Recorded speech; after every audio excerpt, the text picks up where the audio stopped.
જો તમે double sim phone use કરતા હોય, તમારા ફોનમાં બે કાર્ડ હોય, તો પછી તમારે પૈસા દેવાના આવી શકે છે. તમે જોઈ રહ્યા છો વાઇબ્સ ઓફ ઇન્ડિયા. મારું નામ છે જયરાજ અને ટ્રાય છે હવે એક નવો નિયમ લાવવા જઈ રહ્યું છે. અને નવા નિયમ મુજબ અત્યાર સુધી તો તમે જેટલા પણ સિમ કાર્ડ યુઝ કરો છો, એકવાર ખરીદી લો છો, જે ઓલમોસ્ટ અત્યારે તો ફ્રીમાં મળતા હોય છે, એ ફોનમાં જો તમે હવે કોઈ સિમ લો છો નવો, તો એ તમારે એના માટે પૈસા ચૂકવા પડી શકે છે.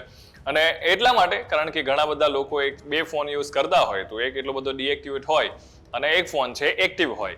હવે એ સિમ જે ડીએક્ટિવેટ છે એનો મિસયુઝ ના થાય એટલા માટે થઈને ટ્રાય આવો નિયમ લાવવા જઈ રહ્યું છે કે જેમાં તમે જો સિમ હોય છે તમારી પાસે, તો એના માટે એકવાર અથવા તો પછી વાર્ષિક છે પૈસા ચૂકવવા પડી શકે છે.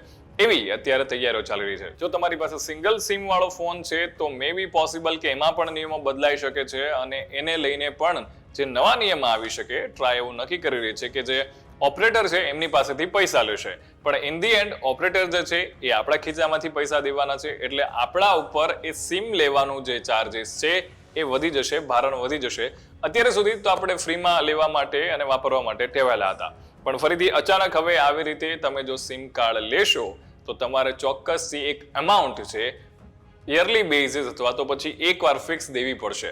તમારું આ મુદ્દે શું કહેવું છે? કોમેન્ટ કરીને અમને ચોક્કસથી જણાવજો. Keep watching vibes of India.